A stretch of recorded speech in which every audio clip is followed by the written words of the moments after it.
Welcome to the Dawn to Dusk podcast with your host, Douglas Wood, author of From Dawn to Dusk, How to Build a Multi-Million-Dollar Law Practice and Then Give It Away. In each episode, Doug speaks with distinguished legal professionals who have mastered the intricacies of building a successful law practice and then transitioning to retirement or other fulfilling pursuits when the right time comes. Now, let's join Doug for today's insightful discussion. Welcome to the Dawn to Dusk podcast. I'm your host, Doug Wood. My guest today is Peter Alfandary, a longtime partner and now consultant at Reed Smith. Peter is an international business leader and one of the most thoughtful voices on cross-cultural influence and what it means to build a career anchored in human connection. He and I were partners at Reed Smith, where I had the privilege of seeing his leadership qualities firsthand. His unique career has bridged the worlds of law, diplomacy, cross-cultural negotiation, and leadership development, fields in which he has become widely recognized as an expert. He is also an educator and speaker whose engaging TEDx talk, The Myth of Globalization, has been viewed over 650,000 times and has resonated with audiences worldwide. In it, Peter blends psychology, cultural insight, humor, and deep professional experience to illuminate the critical role each plays in business and personal success. Now, in what he describes as a rewarding second act, Peter focuses on translating decades of legal, commercial, and cultural experience into wisdom and guidance for the next generation of leaders. In our conversation today, we'll explore Peter's extraordinary path from the early dawn of his legal career to the dusk of reinvention, and talk about the importance of relationships in every aspect of business, what persuasion really means, how culture shapes communication, and how he continues to influence others with integrity, clarity, and heart. Peter, welcome to the show. Thank you very much. I'm delighted to be here on the other side of the Atlantic and talking to you because I remember with fondness our days at Reed Smith. No, we used to have a lot of fun together, that's for sure. Yeah. Trying to shape the minds and lives of the young attorneys and their whatever. Yeah, shape our own lives and minds.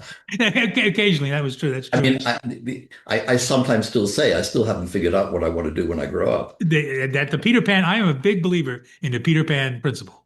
I don't want to grow up. Forget about it. The options are too good if you don't. Anyway, so let's get into the discussion. And you have a very unique British-French background that you can talk about a little bit.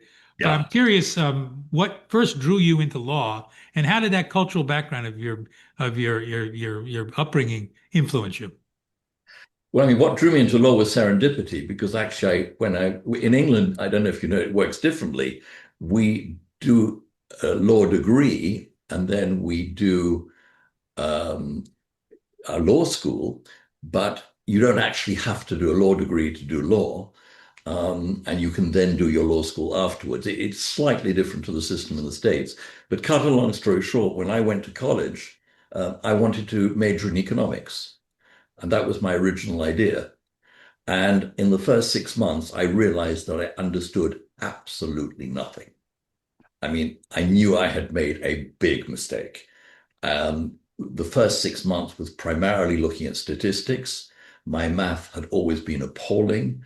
And I just knew I'd screwed up. And I fell into law as a second option and started enjoying it, and graduated, did a degree in law, went to law school, and then became an English lawyer. So my original thought wasn't to be a lawyer, it was to be an economist, but I ended up by default being a lawyer. So I can't say there was a kind of family tradition or historic pattern there. It was a bit of chance, like I figured out at this great age of mine, a lot of things in life boil down to chance.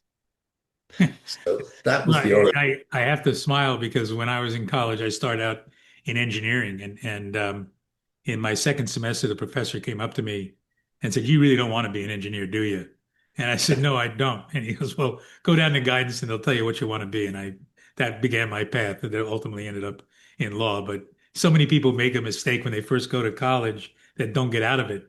You and I were lucky that someone told us, or we figured out ourselves, there's something better than this. You know, that was kind of interesting. So, and I became an English lawyer, but I'd had this unusual background, Doug. I mean, I born in the UK, but born in London, but I had an entirely French education in London.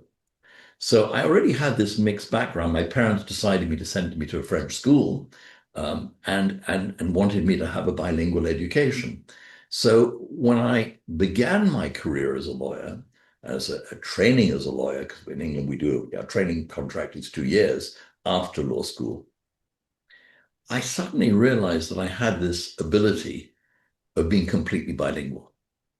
And so I began over the years, not just in my early period, but then later, to capitalize on it.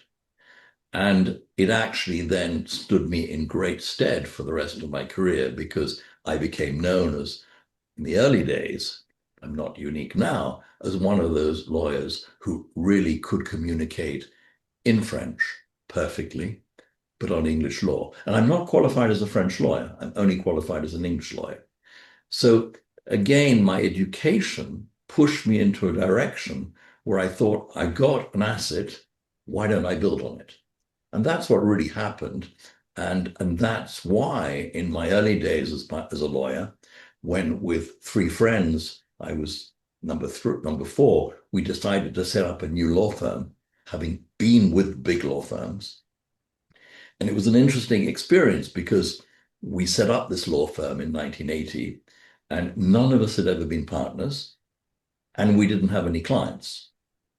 And now that is fun, crazy, scary, all the other adjectives you can think of. But then I said to myself, well, wait a minute, what have I got? And I thought, wait a minute, there's something here. What about advising major French corporations on English law, but in French? And that's how I began to build that French practice that I became known for over the years, and that strong French connection. And then, of course, it became part of my daily life in my networking, in the work I did for French institutions, in my contacts with French embassy, with organizations, with the French Chamber of Commerce. But with me, it was really a capitalization on a skill, and it worked. When and during your career did you really begin to focus on what you talk about, the difference between cultural influence and winning an argument and how that all interacts where if you just go in with I want to win like a crazy American Yankee lawyer, you're going to really have a bad experience as opposed to the way you've approached it from a cultural First, standpoint. Talk a little bit about that. well, first of all, the win-win thing is again, I think you've said crazy American. I wouldn't dream saying that. But let's put it this way, that mentality is more seen in certain jurisdictions than in others. Shall I be very English and diplomatic about this? But what I think really I began to realize was this. I was working mainly throughout my career and even in my early career with non-English clients. And I began to realize that if you get culture wrong, you get the relationship wrong. And that whichever way we cut it, law is essentially a relationship business. We are judged as lawyers not just on the what, how clever we are, how good we are technically, how well we know the law, how well we can try a case.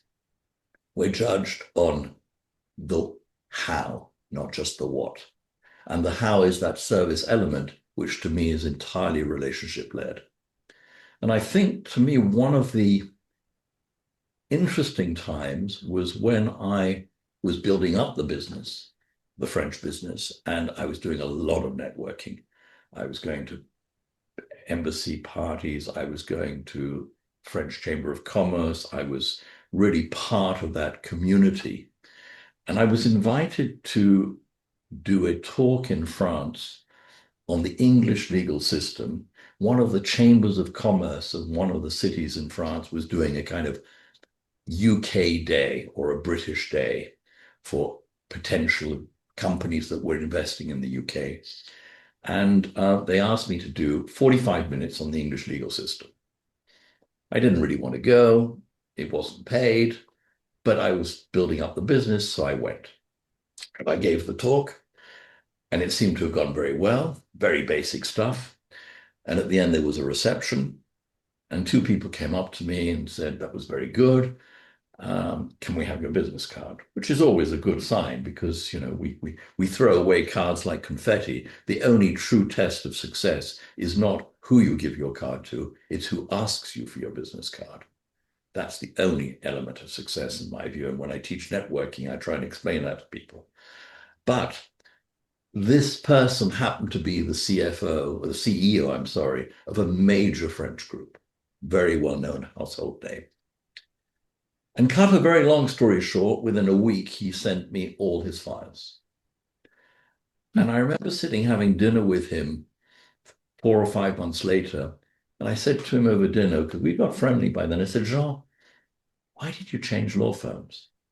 The firm who you were using, and I knew them, were much larger than us. Remember, we were a small, embryonic, brand new law firm. We had about 6 partners and 25 lawyers. And they were extremely technically brilliant.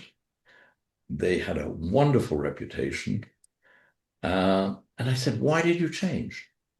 And he looked across the table at dinner and said to me, Peter, you're right. Technically, because I used them for 6 months, they were good, very good. But there was one problem. And he paused. And he said, Peter, he said it in French, obviously, they didn't know how to talk to me as a French CEO. And that day, the penny began to drop. That you can lose a client or win a client purely based upon, obviously, relationships, but that internationally, relationships are based upon your cultural awareness, your cultural intelligence. And I began to study cultural intelligence during my legal career. I started devouring books on it. I compared the Japanese to the Germans. I compared Americans to Saudis, and I became fascinated. And so it was very much part of my DNA, partly with that strange background that I mentioned to you, the French bit. And I also speak Italian because I spent a lot of time in Italy. And I come from a family that was very international. My father spoke 6 languages fluently. But I think it was that realization that there was a strong link between being a good lawyer, in fact, a good anything, and having cultural intelligence, unless you're going to work basically in your own area with your neighbors and never go beyond that. So that was a little bit if that makes sense, that was the kind Yeah, of. no, absolutely. I got a couple of follow-up questions with that. I'm curious. In your, you teach today you teach this as a skill set. Today I teach it not just the lawyers, I teach it also to corporates. Right. I mean, it's across the board, but Yeah. you're very focused in on that. Have you, with the period of time we went through, the disconnected period of time of COVID that we went through, where a lot of young people in the profession were disconnected, they really didn't have any interaction of any meaningful level. Are you seeing the younger people as more of a challenge, or are they aware of this, or where does that fit in your education process? That's very interesting. I don't think it's necessarily a generational thing. I think there may be a cultural element to it. I think that some cultures are more attuned to cultural differences than others. And I think paradoxically, because the US has always considered itself a melting pot, I have noticed that sometimes there's a reluctance to talk about cultural differences, slight fear, which has surprised me occasionally. But on the generational point that you mentioned, it's a very, very valid one, because one of the traps we fall into culturally are 2 assumptions. Assumption 1 is everybody around the table, whether they be lawyers and clients, whether they be engineers, you mentioned before, everybody basically speaks English these days. It's the lingua franca of the business world. And the assumption is, well, as everybody speaks English, everybody understands each other. And that, of course, is a terribly dangerous assumption. But there's another assumption that's creeping in, which is this. And I often ask my younger students about it, because I also teach at a university, and I teach at a business school, I teach an MBA class. And it's this. People say to me, Peter, you're an old guy. Thanks. I don't feel old. Okay, I'm not young. You don't get it, Peter.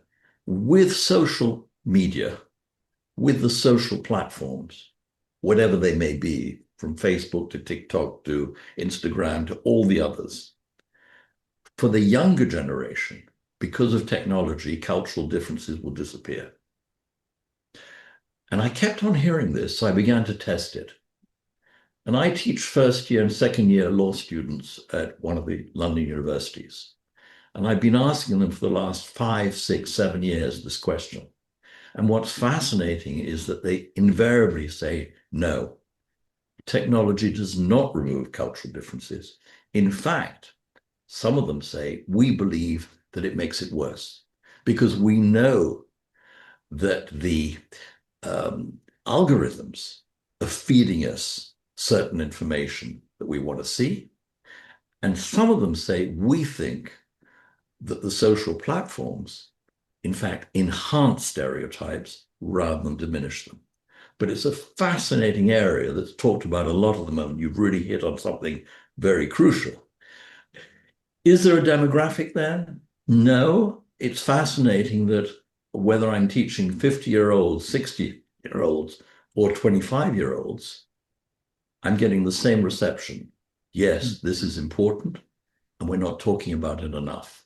Do you think to some extent, an observation that I'll make for what it's worth is that my problem with social media discourse, unlike pre-social media discourse back in the dinosaur days, is that people speak without thinking in social media rather than think and then speak. There's this need to instantaneously respond in short sentences and not with any real thought behind it. And I think to some extent, I'd be interested in your observation on this. Does that not make the problem even worse? It absolutely makes the problem worse. And we see it everywhere at the moment. We see that polarization, that hatred, we're becoming virtually anesthetized to hatred and to bigotry and to all those things that we look at and see on social media. So yes, you're right. It does make it worse. And that worries me. And then there's another thing that worries me, which is not exactly on your point, but I'm noticing, which is that we have created a generation of 20 and 25-year-olds who have forgotten that the original purpose when it was invented of the telephone was to speak. And we have created a generation who no longer pick up the telephone. Now, I don't believe you can build relationships, long-term, durable, trusting relationships without speaking or meeting. Maybe I'm old-fashioned, so be it. I don't care. But the other point is that I know, because it's an area I'm specialized in, that the biggest problems cross-culturally are coming through email. I'm not suggesting we should stop email. That would be an absurdity. But what I am saying is that too often we send an email and we don't realize that the email is sent from our cultural loop and is received in an entirely different one. You send an email to a colleague in France or a colleague in Germany or a colleague in, I don't know, Argentina. They're receiving it in a different context, but there's no loop back. There's no immediate response. And so when I teach, one of the things I say to lawyers, to partners, to accountants, to tax advisors, whoever I'm working with, or engineers, is yes, send your email. But if your email is between cultures, is being read by somebody whose first language is not English and your first language is English, is an email that contains options, deadlines, or just quite simply may not be the type of email that they're delighted to receive at 5:30 on a Thursday. Send your email and do something else. Pick up the damn telephone, because I can promise you and everybody who's listening to this podcast that 5-minute call can save 3 hours of misunderstanding and, in legal terms, of written off time. Now, I'll add to that. that when you break out of the typical clutter of just sending emails or texts or whatever, and you actually meet the person, you touch the person, you talk to the person, that's going to be a relationship builder unlike anything. It's worth its weight in gold in building the relationship. It's because they see you, they know you, they have a conversation with you. Yeah. The problem I have with the younger generations today, and I don't mean to be too broad on this generalization, but is that they've lost that skill of, as you said earlier, of talking to people, of seeing people, of touching people, of going out with people. I mean, networking today seems to be more, a couple of Zoom conferences and a bunch of TikToks or whatever it might be. They lost touch with that, and it's really, I think, a huge challenge, particularly for the legal profession, Yeah. where you're asking people to really understand problems and find solutions. Can you imagine if the analogy I use is suppose medicine evolves to where you're never going to see the doctor. You're just going to have a Zoom meeting and the doctor's going to die. And we have some of that today. There's a lot of doctors here in the States anyway, who you don't see. You get to see a Zoom call with them. And I don't know how they diagnose, how they do half of what they're supposed to do, but it's trending toward that direction. And that's really kind of frightening to me in terms of as a Yeah. Well, lawyer and the building a analogy, practice. yeah. I mean, I agree with you. The analogy I often use is after I got divorced, I was single for many years and I dated. You can meet somebody on the internet. At some point, you got to have a cup of coffee with them. I mean, let's be honest. You can't build a long-term relationship with a potential partner if you've never met. Why should that be any different in our professional lives? Who has written it down that somehow we have different rules?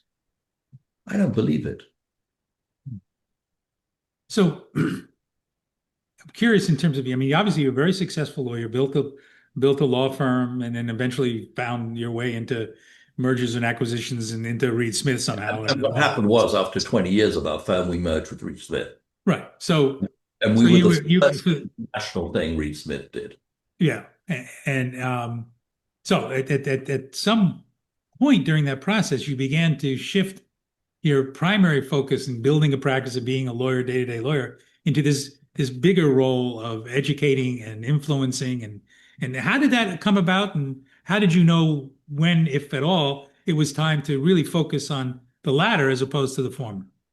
I presume you want me to be very honest. Of Um, course. it happened in my late 50s. And I think it happened for a variety of reasons. I had a good career. I'd been successful. I'd been managing partner at one point of the smaller firm. We'd merged into a huge firm when we did our merger with Reed Smith. But I realized that although I was a good lawyer, I didn't love the law. I loved the business of law, but I wasn't a lawyer's lawyer. And I think that was something that over the years began to drop with me as an idea, that I realized that. And I was particularly good at getting clients and at keeping clients. That was my real strength. And I have always been very good at that. But the law itself was not a love of my life. Drafting agreements, trials, whatever it is, wasn't Peter. And after we merged and I became a partner of a huge law firm, I began to say to myself, long term, this isn't for me. And long term, probably because I don't enjoy the hard pure legal work, but I enjoy the creation work more. In a big organization, I think I'm going to be exposed. I think I need to start thinking about the next 10 years, not the next 1 year. And so I took the initiative, actually. I had been told that I was good at business development, and I'd done some public speaking, and very successfully. I had this passion for cross-cultural skills and influencing through culture. And I sat down one day and said, wait a minute, maybe I should try something new. I was scared, petrified. But I ended up just taking the initiative, going to the firm and saying, look, I know at some point as I get older and I'm doing less pure legal work, you're going to be looking at me and saying, well, what do we do with this guy? Why don't I come up with a solution? I'll stop being a partner, allow me to set up my own business, to create something new for myself, obviously that doesn't conflict, and slowly ease away.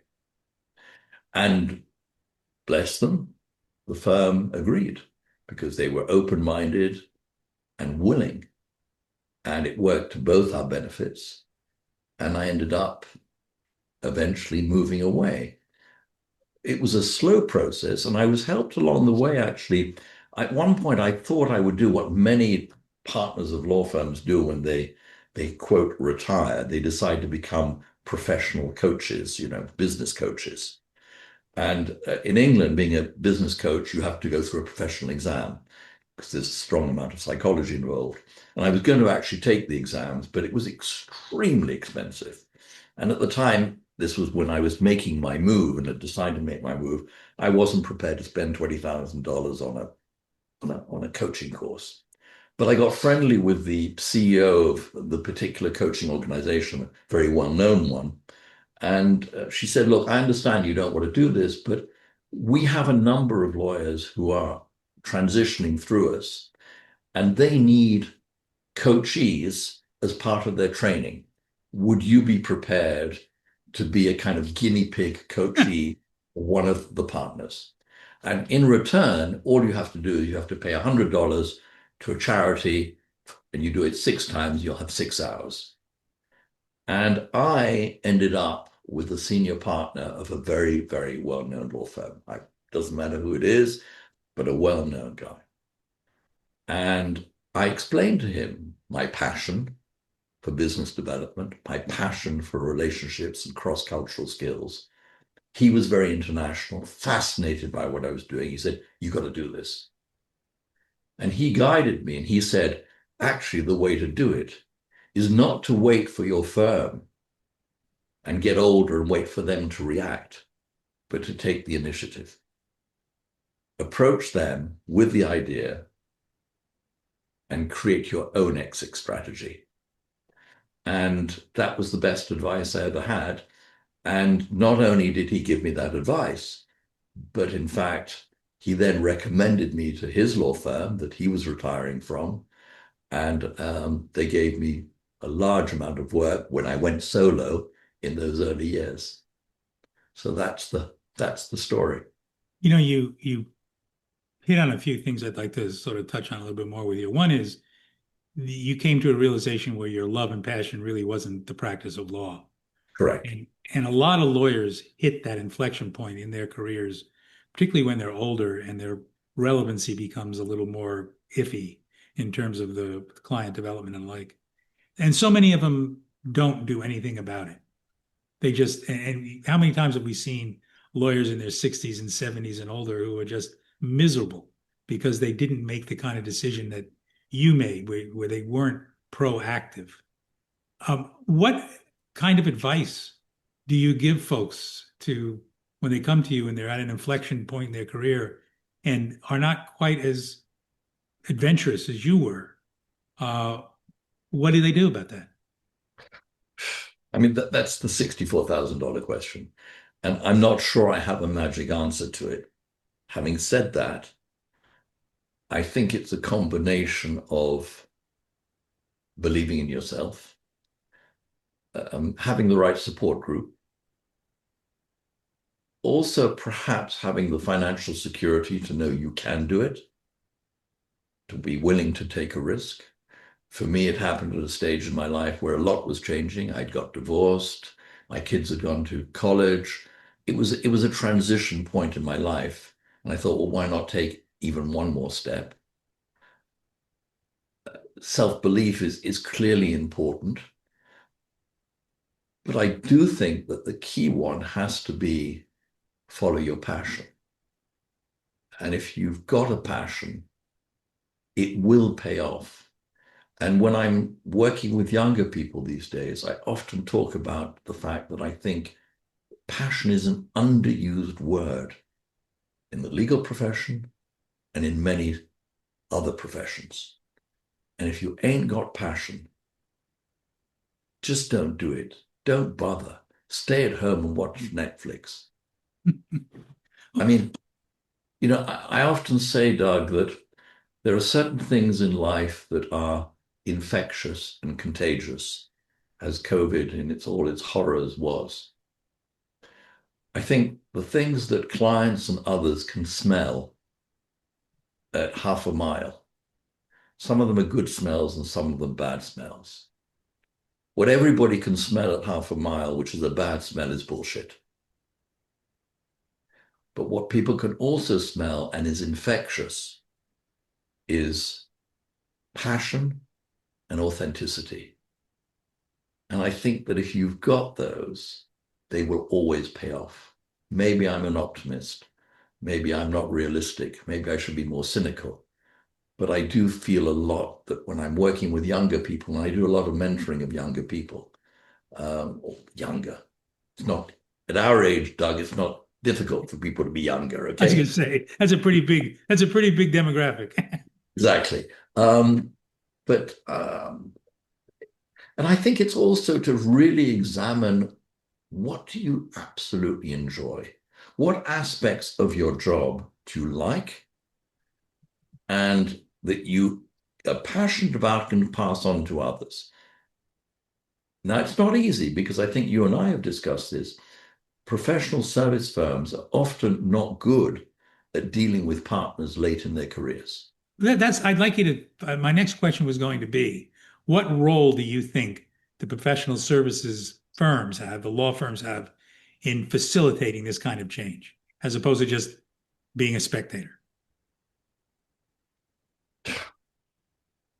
I wish I knew the answer to that, because my cynical side says that most professional service firms are so bottom line led that they have no interest and that they're not willing to facilitate.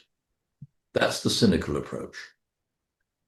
I think that if you take a short-term view and you're only looking at the bottom line, you've got a partner who's in their 50s or early 60s, maybe not producing as much. I can see the argument, as cruel as it is, why help them? I think the forward-thinking firm actually perhaps sits down and analyzes, what is it that that person has got that we can still capitalize on? But it's conversations. And those conversations are not easy to have. And I think a lot of law firms, not just law firms, by the way, avoid them. It's interesting because a couple of observations. One, in the corporate world, there actually is embedded in many major corporations a succession planning, a whole process by which they have transition and focus on it and make it facilitate a little better. I don't see that in law firms. The other observation, I'd be curious your response to, because particularly given your cultural expertise, there are some cultures, I think most quickly, of the American, Indian, Native American culture and in the Japanese culture, where the elderly, the older folks, are revered and they're seen as a wonderful resource for guidance, et cetera, et cetera. That does not exist in the United States. Absolutely right. And I don't know, you probably know better than I do, what are the cultures where it might. Why not? Well, why not has an awful lot to do also with the way a culture perceives hierarchy. Remember that you've used the perfect example of Japanese culture, and many Asian cultures fall into exactly that system that you've talked about, where the elderly will be venerated. But that, of course, stems from a Confucian idea of hierarchy, and that is deep-rooted in the culture. It's going to be difficult to deep-root that kind of mentality in a country that's only 250 years old, or a country that's only 400 years old, and that doesn't have that tradition of hierarchy, which has its pros and cons, by the way. I mean, one could argue that the US hierarchically is much more flat than Japan, although actually I've always seen the US as a paradoxical culture, because I think the US pretends or gives the impression that it's not hierarchical because of informality. Call me Doug, call me Peter, you're a great guy. But actually, structurally, I find the US very hierarchical. Now, there are other cultures that are far less hierarchical. The Nordic countries, the Scandi ones, tend to be less hierarchical. France remains very hierarchical. And yes, Asian cultures are. But I think that veneration of age has also got something to do with the way hierarchy is perceived, and that the boss is somebody with gray hair. And yes, you're right. You can win or lose a negotiation in Japan by sending your young, brilliant VP when you should have sent your perhaps less brilliant but older president or senior VP who has gray hair. So you're absolutely right. And there's a strong cultural dimension to that. So in terms of changing it, you probably can't change it, but in terms of having those kinds of difficult discussions with firms and with lawyers that you've had in your teachings and your consulting, where do you see that the biggest challenges lie? Are we talking now about succession, or are we talking generally? Well, the succession is fine, or generally. I mean, No, you're attuned to the a lot more than just the superficial operations of law firms and lawyers. I mean, you get down to the very basic cultural differences worldwide. And I'd be curious, I mean, is this just the way it's going to be? Is there some way to focus on a more holistic way of dealing with it? I think there are two things. I think the biggest problem, and it was Nietzsche who said it, when he said that every time I climb, I'm followed by a dog called ego. Um, Egos are a big problem. And we all, both of us know some lawyers whose ego is so large that it walks through the door at least 20 minutes before the actual person. I think there's a lot to be said. I was doing some work recently with the Swedish organization, and they talk about humble leadership. And I think there's a very interesting concept there of humble leadership, which one often doesn't see. And I think there's a lot of room for. And I think perhaps with the millennial generation and the post-millennial generation, who are looking for different things than we were, our aspirations, you and I, Doug, were to become a partner immediately. That was what we wanted more than anything. But we have a whole generation who's have a different aspiration, who want quality, balance of life, etc., work-life balance. Maybe humble leadership has got something to do with it. Maybe lawyers need to be a bit more humble.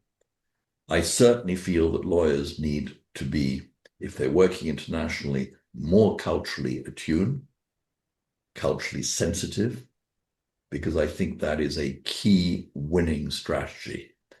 And I think that those firms that invest in deep cultural understanding, which involves looking at yourself, not just looking at the other. There is a famous Chinese proverb that says, if you want to know about water, never ask a fish.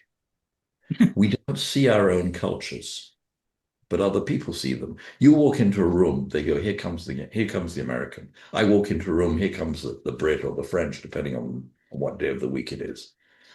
We fail to understand that we're being judged as much as we judge the other.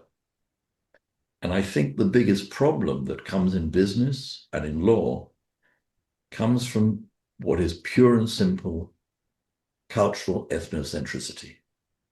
And it's this: we all like people who are like us. We feel more comfortable with them. The problem comes when we privilege those who are like us.